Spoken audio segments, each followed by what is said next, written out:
तो गाइस यहाँ पर आप देख पा रहे हो ये हमारे पास लैपटॉप का एक मदरबोर्ड है। हमारे पास एक पुराना लैपटॉप पड़ा हुआ था जिसको खोलकर मैंने उस पर पूरा वीडियो बना रखा है। चैनल पर वीडियो ऑलरेडी अपलोड है, अगर आपने नहीं देखा है तो विजिट करके जरूर से देखिएगा। वहाँ मैंने आपको बताया था लैपटॉप क्या होता है, उसके अंदर कैसे कैसे कंपोनेंट होते हैं। तो वहीं उसी का ये मदरबोर्ड हमारे पास में है। अब इस मदरबोर्ड के अंदर हमारा CPU चिप लगा होता है। कहाँ पर लगा होता है तो यहाँ पर आप देख पा रहे हैं, यहाँ पर आपको जो सबसे बड़ी ये चिप दिखाई दे रही है तो इस वाली चिप को हम बोलते हैं ये हमारा माइक्रो प्रोसेसर है। अब ये माइक्रो प्रोसेसर मैं आपको थोड़ा सा निकाल कर दिखाता हूँ ताकि आपको अच्छे से समझ में आ जाए कि ये दिखाई कैसा देता है।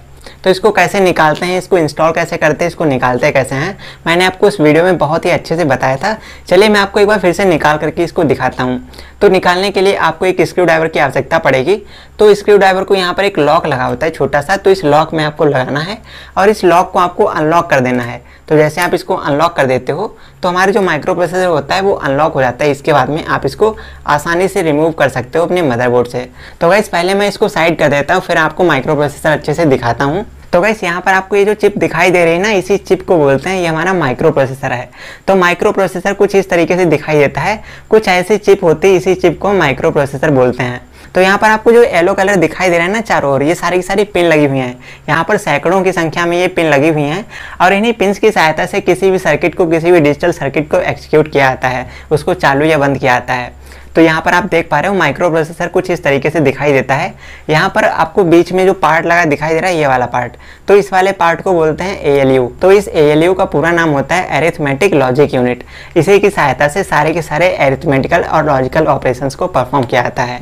तो कुछ इस तरीके से हमारी माइक्रो प्रोसेसर चिप होती है जो कि मैंने यहाँ पर आपको बना करके दिखाई है। यहाँ पर आप देख पा रहे हो ना हमारी चिप कितनी छोटी सी होती है। तो इस छोटी सी चिप को ही हम बोलते हैं कि ये हमारा माइक्रो प्रोसेसर है। और यही अकेली चिप पूरे के पूरे कंप्यूटर में होने वाले जो 37 बिलियन ऑपरेशंस एक सेकंड के अंदर कंप्यूटर परफॉर्म करता है। तो उन ऑपरेशंस को परफॉर्म करने में माइक्रो प्रोसेसर की सबसे बड़ी भूमिका होती है, इसका बहुत बड़ा रोल होता है। तो आई होप अब आपको समझ में आ गया होगा कि प्रोसेसर को माइक्रो प्रोसेसर क्यों कहते हैं। क्योंकि प्रोसेसर एक हार्डवेयर कंपोनेंट होता है और ये छोटा सा कंपोनेंट होता है, छोटी सी चिप होती है, तो इसीलिए इसको माइक्रो बोलते हैं। माइक्रो का मतलब माइक्रो प्रोसेसर। और लाइक इसके बाद